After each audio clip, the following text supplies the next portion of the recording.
Club for about 5 minutes at high school. I walked out because it was a fraternity and they wanted to come kidnap me at 5 in the morning and take me and drop me off in the woods, and that was how they hazed you. And I said, yeah, my dad's a Dade County school teacher and he wakes up at 5, and if anybody ever rings that phone and tries to do that, I don't want to be home anymore. Well, because it's going to be bad for somebody. Anyway, I walked up, kids, they gave me my $4 back, and I walked out. So I never did know how good Key Club was. Fortunately, Miramar High, my alma mater, has now got a ragingly great Key Club and no more fall. I got into college, and I was sitting in the commuter lounge and watching Happy Days and drinking coffee and eating the free donuts, which I did every day when noon came. And some kids came in waving this blue banner and beating the pajabbers out of this metal gong and hooting and hollering. I'm like, I'm watching TV. And they walked past me, and the way it was set up is there's like windows like that. Facing out, there were some couches, and I was facing this way to the TV. And the meeting starts, and I hear bong, bong. I pledge allegiance. I'm like, I'm just going to sit here quietly. And then they had a prayer, and I'm still sitting here. And then somebody taps me on the shoulder. Hey, kid, what's your name? I said, Tom Freiwald. Oh, okay, thanks. I forget about it. Fonzie's going, hey, and all of a sudden I hear, and introducing our newest member, Tom Freiwald. Yeah. And I was like, okay, this just became awkward. So I kind of sort of turned around and pretended to pay some attention. I'm thinking, I gotta look at least so I can snake out of here on my stomach, you know? Anyway, they talked about a project called Asthmatic Children's Home. I know what asthma is, most people know something about it. But the project was that every Saturday they would go over to North Miami Beach to a place where parents basically dumped their kids off like garbage. They didn't want to deal with them all day. Some of them were residents. It could be a baby up to 18 years old. And this Circle K Club had decided that every kid that has a birthday that month is going to have a present and a cake, and we're going to take and carry barbecues over there, cook hot dogs and hamburgers, and we're going to play baseball with them. Now I'm thinking to myself, baseball, asthma, running, I got to see this. So I went. As it turned out, they hooked me good because we had, I think, 25 members. And so there was somebody behind the pitcher helping the kid that pitched to make sure the ball made it somewhere near home. And there was somebody standing there with the kid helping him hit the ball, or at least if he hit it, the neat thing was whoever it was would scoop that kid up and run like holy hell to first base. And the kid got to first base for the first time in their life and was in shock. And then they would run around the whole thing. And that's how we played baseball for 5 years, because I double majored and stuck around. And that project hooked me, at least on Circle K. Then I began to learn more about Kiwanis, and here I am today bragging about it. Anyway, former president, officer of all kinds of clubs. I've chartered 8 Kiwanis clubs, I've chartered 39 Key clubs, and I've chartered 25 Circle K clubs. Congratulations. So I've been around the rodeo a few times. When Bill and I met at the district convention, we sat at the table together, got to talking. He said, gee, would you come to our meeting? And Bill will tell you that I said, yes, I would. And that was it. And he said, well, we're in Flagler. I said, I'll come, I'll be there. And I did. I came up from Miami because that's how I operate. I was district administrator of Circle K, and I received the distinguished district administrator 2 times in a row when I took over the position years ago. Well, the way I did it then and what I do now, I'm no longer an official position within Circle K's Kiwanis committee. I'm just me going around helping out doing it. But I would go and I would meet with the Kiwanis Club, much like I'm meeting with you all, and make sure that they had every piece of information that they could possibly need and answer any questions, so that if they decided, which I hope they did, to start a Circle K, it would be successful. Because it's one thing to have somebody write a check and to start a Circle K and then they ignore, and then it falls apart. How many times have we seen that with even Key clubs has happened? Not on my watch.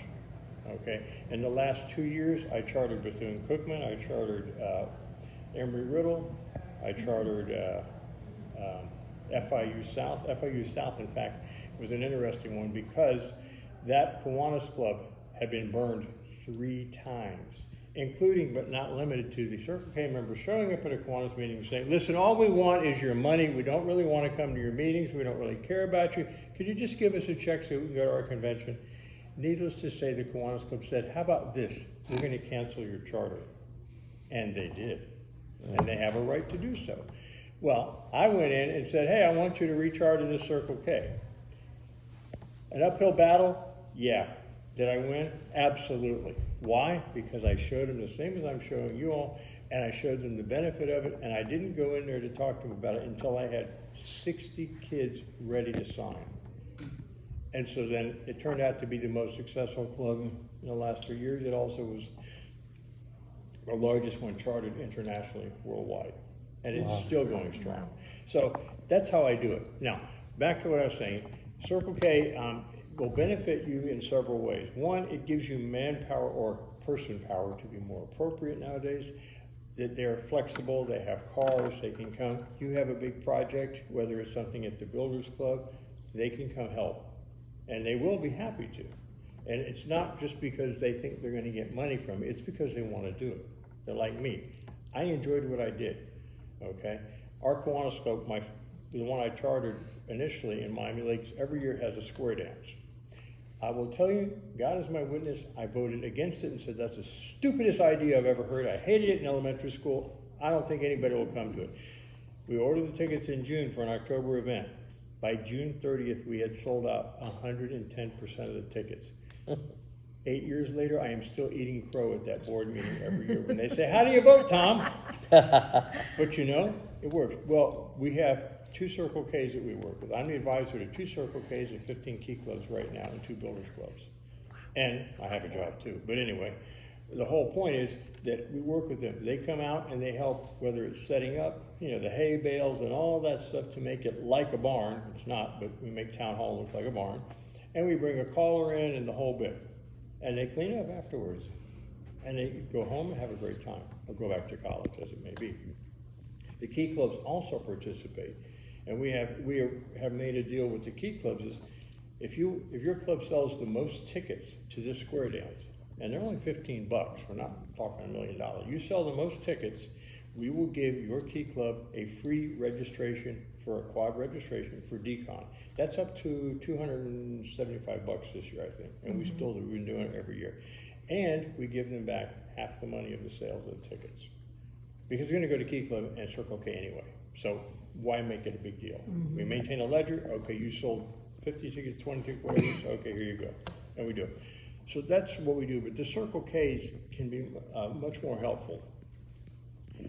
I am where I'm at in life because of Circle K. I was lieutenant governor, went to a Kiwanis meeting. Back then I choked on my own tongue, and it's 300-member Kiwanis meeting. I'm standing there making a speech like this, because I really was shaking. I sit down, I start to breathe again, and a gentleman gets wheeled past me, and I'm not kidding you, he was wearing pajamas, being wheeled out, and everybody was like, oh, Leonard, how are you? And I'm thinking, I don't know who he is, but he's coming in my direction, and he comes over and says, hey, kid, if you ever need a job, call me. And he hands me a cocktail napkin from the Miami Shores Country Club, Leonard, not last name, phone number. I thought, that's thank you very much, sir. I put it in my pocket thinking, how unusual. But okay, it's nice. Well, I graduated college in 1980. I had a degree in public administration and a degree in history. Unfortunately, those of you who are at least closer to my age will recall that in the 80s, reverse discrimination was the demographic call of the day. Clearly, you can see what I'm not. And I couldn't get a job. I interviewed 96 times. I had excellent recommendations, excellent grades, I had everything. I had internships at Walked on Water, but I couldn't get a job. Finally, at one place, in the city of Miami, the guy said, listen, you've been here 8 times, kid. I give up. Come outside. Takes me out front. He says, you're never going to get a job. Do you not understand why? I said, I have no idea. He said, okay, let me do it simple. Are you black? Oh, no, sir, I'm not. Are you Hispanic? By heritage. I know you speak Spanish and a couple other languages, but are you? No, I'm not. Are you gay? And I said, well, no, I'm not that either. Are you trans? I didn't even know what that word meant, but I said it no because I figured I don't know.